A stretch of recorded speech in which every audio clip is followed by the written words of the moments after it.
Hello students, आज हम करेंगे कुछ और सम्स एक्सरसाइज 9C के मैट्रिसेस चैप्टर से सेलिना बुक का। क्वेश्चन नंबर 25 में ए मैट्रिक्स दिया हुआ है, बी भी दिया है, आपको एक कंडीशन दी है ax is equal to b और आपको मैट्रिक्स x निकालना है। अब मैट्रिक्स x निकालने के लिए हमें सबसे पहले उसका ऑर्डर पता होना चाहिए, तो ही हम आगे बढ़ेंगे। हम पिछले वीडियो में भी कर चुके हैं कि ऑर्डर कैसे निकाला जाता है मल्टीप्लिकेशन के टाइम पे। अब आप ध्यान से देखिए कि हम इस x का ऑर्डर कैसे निकालेंगे। सबसे पहले तो A मैट्रिक्स जो है उसका ऑर्डर है 2/2। A इज 2/2 क्योंकि उसमें 2 रोज है, 2 कॉलम्स है, तो 2/2। B का जो ऑर्डर है वो है 2 रोज 1 कॉलम, यानी B इज 2/1 क्योंकि B यहां लिखा है। B is actually the product matrix here, तो मैं B को इस साइड लिखूंगी, राइट साइड पे। अब X का जो ऑर्डर है वो मैं सपोज करती हूं A इंटू B। ना मुझे कॉलम्स रोज पता है ना मुझे कॉलम्स पता है, लेकिन मैं आपको बता चुकी हूं कि ये नंबर और ये नंबर सेम होते तो ही matrices are compatible for multiplication. उस बात को ध्यान में रखते हुए हमें क्या मिल जाएगा कि इसके नंबर ऑफ रोज जो है x के वो 2 है, क्योंकि यहाँ 2 दिया हुआ है, a will be equal to 2। इसके अलावा ये जो नंबर होगा x का जो नंबर ऑफ कॉलम्स होगा वो b के नंबर ऑफ कॉलम्स के इक्वल होता है। इसका मतलब मुझे b का आंसर डायरेक्टली यहां से मिलेगा, b इज इक्वल टू 1। जो प्रोडक्ट मैट्रिक्स होता है उसमें number of columns is equal to number of columns of the second matrix और number of rows is equal to the number of rows of the first matrix. तो जैसे यहाँ 2 है, ये 2 होगा, और ये जो 2 नंबर होते हैं, फर्स्ट मैट्रिक्स का नंबर ऑफ कॉलम्स और सेकेंड मैट्रिक्स का नंबर ऑफ रोज, वो इक्वल होते हैं। तो इसीलिए उस कंडीशन के हिसाब से मेरे पास A जो है वो 2 आ गया और B जो है वो 1 आ गया।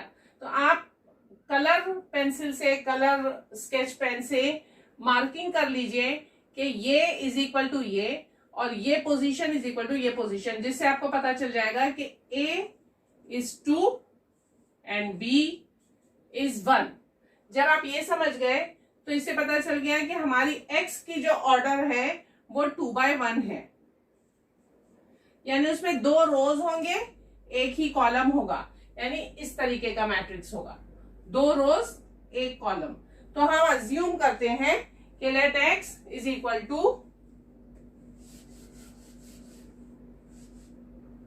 ये चीज आप ध्यान में रखिए, कलर्ड पेंसिल से आप अपने पास नोट बना के रखिए।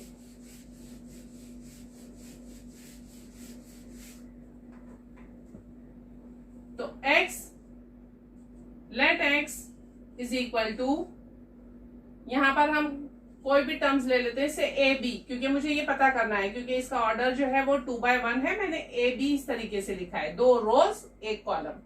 अब हम क्वेश्चन की कंडीशन लिखते हैं, since ax is equal to b, a की value 2 1 1 3, x a b is equal to b की वैल्यू 3 - 11। अब मल्टीप्लिकेशन याद होगा आपको, हमने करा है पिछली बार, फर्स्ट रो फर्स्ट कॉलम। तो हम क्या करेंगे, 2 इंटू ए 2a, 1 इंटू बी b। उसके बाद सेकेंड रो पे आते हैं, सेकेंड रो और फर्स्ट एक ही कॉलम है, इसीलिए एक ही कॉलम में आंसर आएगा, 1 into a plus 3 into b 3b is equal to 3 - 11।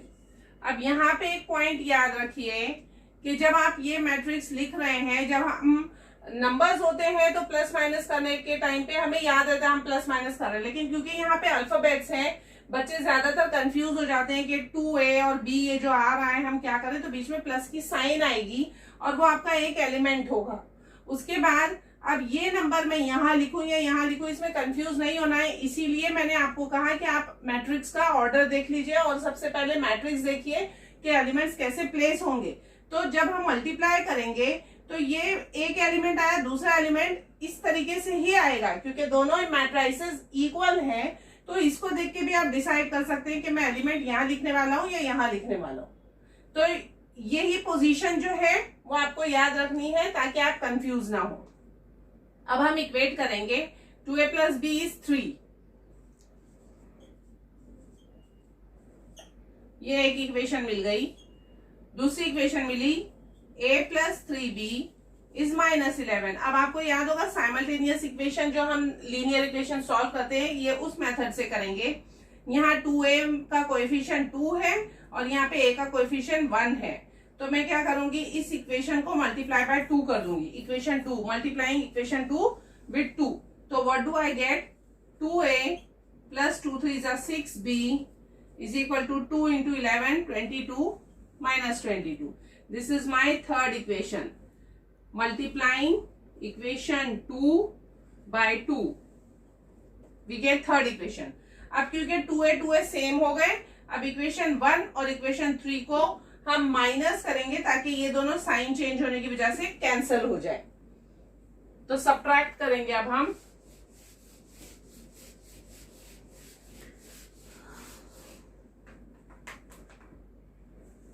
पहले ये लिखती हूँ क्योंकि 6 भी बड़ा नंबर है, इसीलिए मैं ये इक्वेशन नीचे लिखूंगी क्योंकि सब्ट्रैक्शन के टाइम पे हमें नीचे वाली इक्वेशन के सारे साइन चेंज करने होंगे। 2a plus 6b is equal to -22। 2a plus b is equal to 3। Sign change करिए क्योंकि हम कर रहे हैं सब्ट्रैक्शन। Subtracting 1 and 3। तो ये तो कैंसिल हो जाएगा। 6b माइनस b, ये साइन पे ध्यान नहीं देना है, ये साइन पे ध्यान देना है जो हमने चेंज करके लिखी है। तो 6b minus b 5b is equal to minus minus plus 22 plus 3 25। Sign of the greater number -25। b is equal to 5 यहाँ के डिवाइड होगा -5। b की वैल्यू आ गई -5। अब हम इस b की वैल्यू को इक्वेशन नंबर 1 या 3 या 2 किसी में भी डाल सकते हैं और a की वैल्यू निकालेंगे।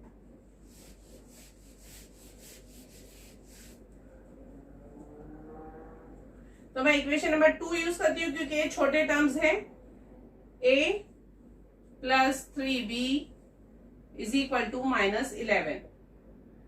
a plus 3 into -5। Substituting